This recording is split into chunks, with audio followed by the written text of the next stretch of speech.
Thank you, Mr. Speaker. First of all, let me just say to the prior gentleman who spoke, Mr. Jones, that I appreciate him continuing to call for the end of the war and occupation of Afghanistan and bringing our young men and women home. Because, of course, we know that this war has created undue hardship, so many deaths, and really has been the longest war really in our lifetime. And so thank you, Mr. Jones, for your leadership.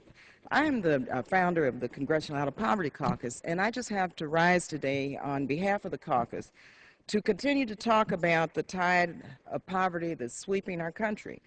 As we begin now the second Congress, we must do more to help the millions of Americans living in poverty, looking hard for a job, and working hard every day to move up the ladder of opportunity and earn their share of the American dream.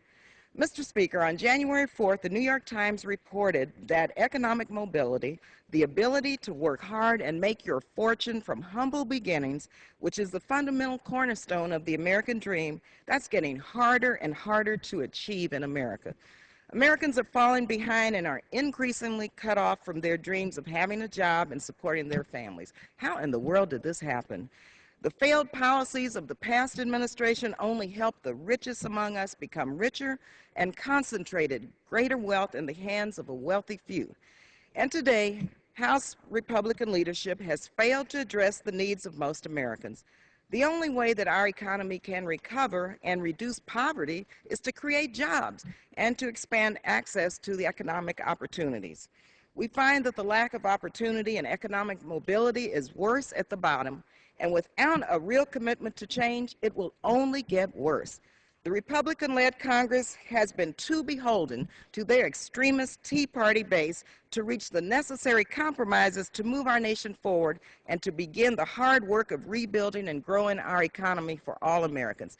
Now, President Obama did stop the economy from going off a cliff, and Congress must work with the President to put our nation back on the road to recovery and growth. We continue to have unacceptably high unemployment, and we all know that the rates of unemployment and the rates of poverty in our minority communities continue to be about twice the national average. But even these painful and these shameful statistics may not completely show just how much Wall Street has focused their efforts on stripping communities of color of the little wealth that they have managed to accumulate over the last few decades. The Pew Research Center found that minority households were hit disproportionately hard by the housing and financial crisis. The Pew Center found that from 2005 to 2009, median wealth fell by 66% among Hispanic households and 53% among black households, compared to just 16% among white households. As a result of these declines, the typical African-American household now has, mind you, just $5,677 in wealth. The typical Hispanic household has $6,300 in wealth, and the typical white household has $113,000 in net worth. So the facts speak for themselves. Wall Street targeted minority homeowners and minority communities, and we must respond accordingly.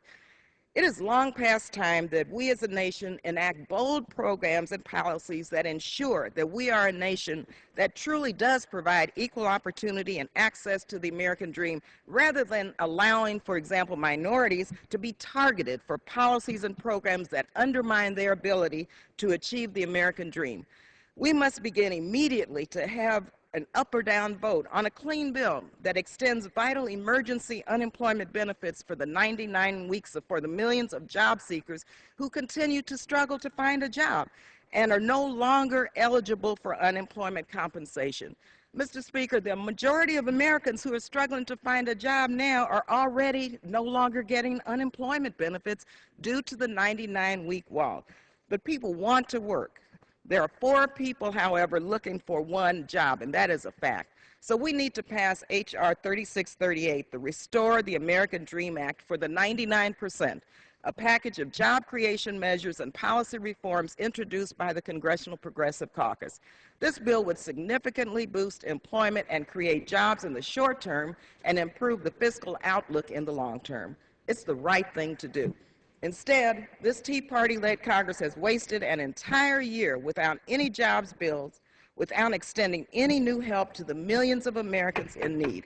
We can't wait, and neither should Congress. Let's help to make sure that the poor and the unemployed Americans find good-paying jobs and make that our #1 priority.